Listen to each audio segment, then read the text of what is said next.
नमस्कार बंधुगण आज आम जाना जे धैर्य सकारात्मक चिंताधारा निष्ठा यह किपरि एक मनीष को सफलतार चाबी दे थाए ता विषय आज आम जाना एक सुंदर गप एवं कहानी माध्यम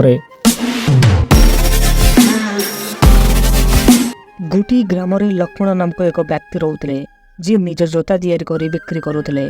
तांकर एक छोट परिवार थिला जहाँकि दुईटी पिला एवं तांको पत्नी रहुतिले। आयर एकमात्र उत्स होउची जोता बिक्री करिबा।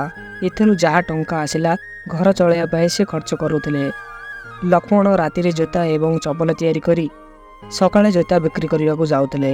जेतेबेले भी से संध्यारे घर को आसुतले से पिलांग मानक पई किछि ना किछि आणुथिले जहाँ पिला मानक बहुत खुशी करुतला।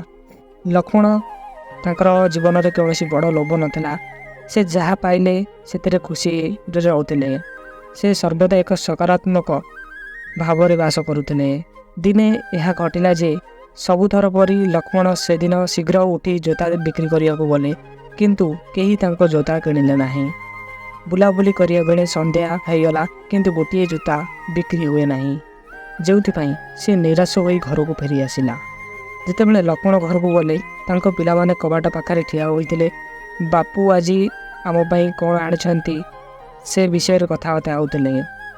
से माने लक्ष्मण को देखिया मात्रे पिला माने को दौड़ी आसी पचारिया को लगिले। से माने तांको बापा लक्ष्मण को देखिया मात्रे पिला माने तांको पाखु दौड़ी आसी पचारिया लगिले बापू आम पाई कौन आनिछंती।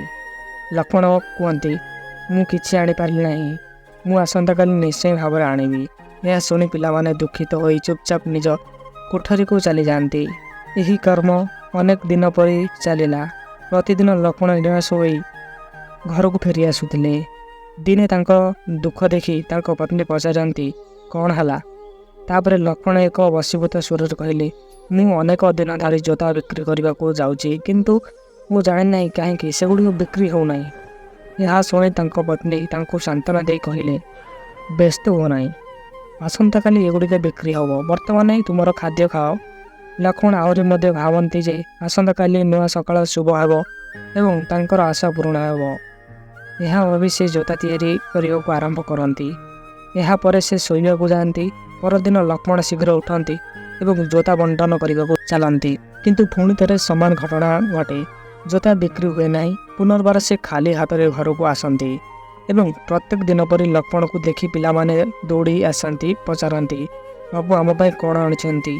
लक्ष्मण पिला को अनाई कहती पुओ आज मैं पुणी भूलीगली आसंता काली मैं निश्चय किसी आनिबी।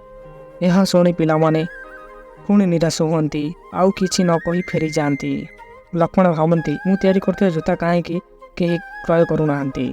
आसंता काली मु अन्य स्थान को जाई जोता बिक्री करी फेरी आसीबी। लक्ष्मण राति जोता तैयारी करी सकाळे बांटिबा को जाती। लक्ष्मण प्रतिदिन जोता बंटन करने को जाउथिले किंतु खाली हाथ में फेरी आसुथिले। एहीपरि एक मास बीतीगला एवं दीपावली समय आसीगला। तांको पत्नी कहती दिवाली बा दीपावली पई दिन भितर एक दिन बाकी अच्छी एवं घरे गोटे टंका नाही। लक्ष्मण कहती व्यस्त हो ना जदिओ आज किछि करा न जाए हुए तो आसंता काली सकाळे शुभ हेब बोधे हुए आसंता काली किछि बिक्री होई पारे। पुनर्बार तांको मन आसंता काली आशा सहित जोता तैयारी करने पई आरंभ कले। तैयारी करने समय से भाविले जदि मु जोतार डिजाइन किछि नुआ करे हुए तो जोता बिक्री होई जीवो।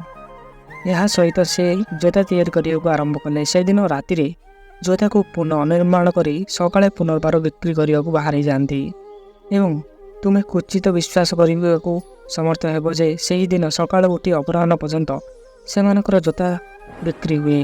तांको खुशीर कौन सीमा रहा नहीं। से निज पिला एवं पत्नी पर बजार नुआ पोशाक किणती। से घर को जीवा मात्रे से निज पिला और पत्नी को उपहार दियंती जहाँ देखी उभय पिला एवं स्त्री खुशी हुअंती।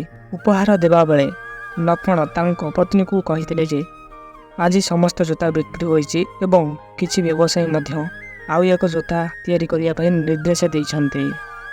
यह शुणी तांको पत्नी खुशी हुअंती एवं कहती मु आपन को कहिथिले ना व्यस्त हुअंतु नाही निश्चय भाव में किछि भल घटिबो एवं एहीपरि तांकर जीवन यापन करि चलिथिले। यही कहानी दर्शाई था जे लक्ष्मण कठिन परिश्रम एवं निष्ठा एवं सकारात्मक चिंताधारा तांको सफलतार चाबी होईगला। जो ଧୈର୍ଯ୍ୟ ମଧ୍ୟ ସମାନ ଗୁରୁତ୍ୱପୂର୍ଣ୍ଣ ଥିଲା ଏବଂ କୁହାଯାଏ ଧୈର୍ଯ୍ୟର ଫଳ ସବୁବେଳେ ମିଠା। ତେଣୁ ଆମେ କଦାପି ଅସୁବିଧାର ଦୂରେଇ ରହିବା ଉଚିତ ନୁହେଁ, କିନ୍ତୁ ଆମେ ଏଥିରୁ କିପରି ମୁକ୍ତି ପାଇବା ସେ ବିଷୟରେ ଚିନ୍ତା କରିବା ଉଚିତ ଅଟେ। ପ୍ରତିକୂଳତା ସୂର୍ଯ୍ୟ ଏବଂ ଛାଇ ପରି ଜୀବନରେ ଆସେ। ଆମେ କେବଳ ସକାରାତ୍ମକତା, ଆତ୍ମବିଶ୍ୱାସ ଏବଂ ଏକ ଆଶାବାଦୀ ମାନସିକତା ସହିତ କଠିନ ପରିଶ୍ରମର ସାମ୍ନା କରିବା ପଡ଼ିବ। ଜୀବନରେ ଏହା ହୋଇପାରେ ଯେ ବାରମ୍ବାର ଅନ୍ଧକାର ଅଛି, ତଥାପି ଆଶାର ଯଥେଷ୍ଟ କିରଣ ଅଛି ଯାହା ସକାଳେ ଦେଖାଯାଏ, ଯାହା ଜୀବନକୁ ସବୁଦିନ ପାଇଁ ଆଲୋକିତ ପୂର୍ଣ୍ଣ କରିଥାଏ।